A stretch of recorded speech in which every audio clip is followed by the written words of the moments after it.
They say money moves the world, but in the hands of August Belmont, he made an entire nation dance to his tune. When this young German Jewish banker arrived in New York in 1837, he brought with him the backing of Europe's powerful Rothschild family and an almost supernatural talent for turning chaos into opportunity. What followed was one of the most spectacular rises in American history, from unknown immigrant to political puppeteer, with strings extending into the very heart of the slave-owning South on the eve of the Civil War. Through cold calculation and relentless ambition, August Belmont Sr. built, piece by piece, a dynasty capable of shaping the destiny of the United States without ever holding public office. He operated from the shadows, betting on both sides in every conflict and ensuring he emerged stronger no matter the outcome. His influence seeped into the halls of politics, the chambers of commerce, and even the racetracks, where he turned horse racing into a symbol of prestige. His legacy not only lit the spark of the country's bloodiest war, but also redrew its map of power.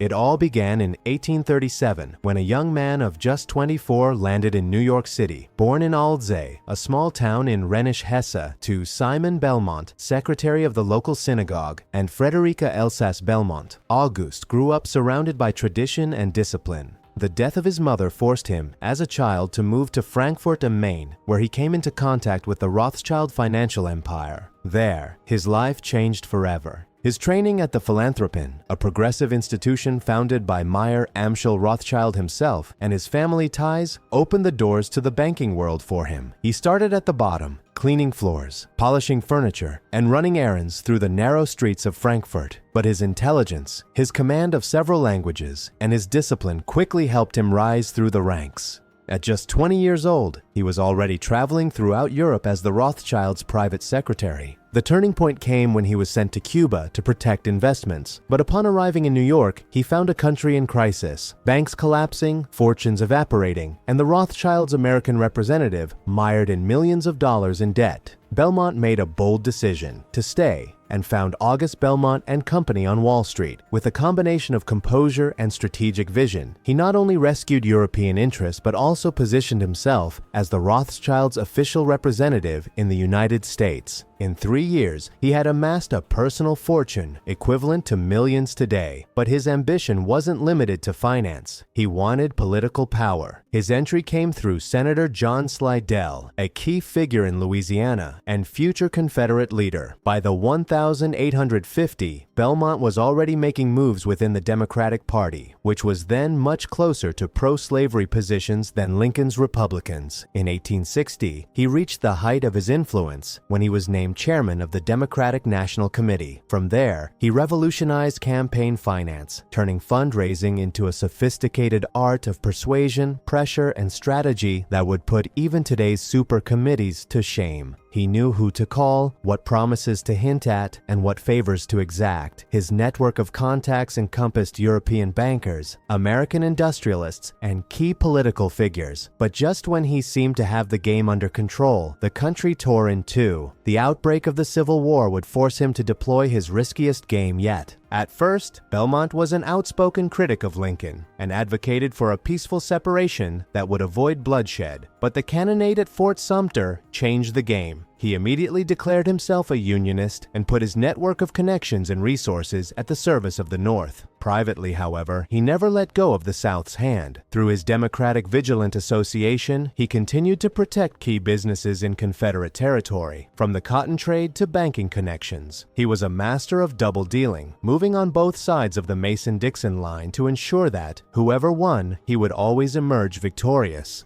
His influence in Europe was decisive in halting official recognition of the Confederacy by powers such as Great Britain and France, although Confederate bonds continued to circulate discreetly in London and Paris. Belmont was hedging all bets. By the time he died in 1890, he had amassed some 10 million, about 280 million today, and left behind not only a fortune, but also the prestige of his family name, immortalized in the Belmont Stakes, the country's most prestigious horse race. His son, August Belmont Jr., inherited his father's ambition and calculating instinct, but decided to channel them into other avenues. He invested in infrastructure, financing New York's first subway system, a monumental project that would forever change the city. He led the construction of the Cape Cod Canal, facilitating maritime trade, and presided over the Jockey Club, from where he elevated the prestige of horse racing. Under his leadership, Belmont Park became a true sanctuary for the equestrian elite. Socially, the Belmont name was already on the most elite lists, rubbing shoulders with the country's industrial and financial aristocracy. A decisive figure in this legacy was Alva Belmont, formerly Alva Vanderbilt, who, upon marrying Oliver Hazard Perry Belmont, not only brought glamour and connections to the family, but also left an indelible political and social mark. A woman of strong character and strategic vision, she became one of the most influential leaders of the American suffrage movement. Her lavish mansion, Marble House, ceased to be a mere symbol of opulence and became the headquarters of the fight for women's suffrage. From there, she organized rallies, financed campaigns, led marches, and supported the first historic protests in front of the White House. But to understand the Belmonts' reach, one must remember that their story is not just one of wealth and luxury. It is also the story of how a family of German Jewish immigrants infiltrated the core of American political and economic power, shaping decisions that would affect millions. During the Civil War, while thousands were dying on the front lines, Belmont maneuvered connections, negotiated in European salons, and signed agreements that allowed him to retain business in both the North and the South. The press of the time was blunt. They portrayed him as a consummate manipulator, a strategist capable of pulling invisible strings and holding on to everything, except, they ironically said, the 10 Commandments. His detractors portrayed him as the archetypal, unscrupulous banker, while those who knew him closely insisted that he was an elegant host, a brilliant conversationalist, and a deeply devoted father. However, his public persona was always shrouded in mystery, woven with rumors, hidden alliances, and carefully calculated decisions that seemed more in keeping with the political chessboard than conventional morality.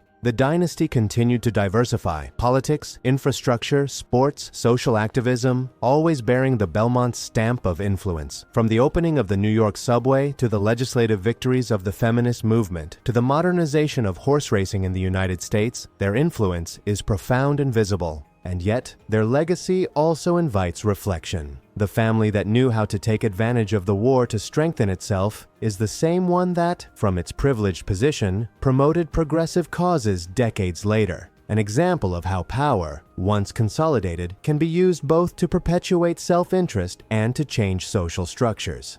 Today, the Belmont name remains associated with luxury, the elite, and American political history. But behind every fortune are decisions that shape the destiny of a country. And in the case of the Belmonts, those decisions were made behind closed doors, in smoke-filled offices, amid glasses of champagne and calculating glances. Ultimately, the Belmont story is the story of how a family from a small town in Germany became a hidden protagonist of the Civil War, an architect of transatlantic power networks, and a symbol of American high society, a tale of ambition, cunning, and survival that demonstrates that, in politics and business, winning doesn't always mean fighting on the battlefield. Sometimes it means moving the right pieces on the invisible chessboard of power. If this video left you speechless, imagine what's coming next. Like if you enjoyed the trip, comment on what impressed you most, subscribe so you don't miss any stories of luxury and power, and share it with someone who dreams big. We don't just tell stories here, we live them with you. Thanks for being here, and remember, the best in the world is yet to be discovered. See you in the next video.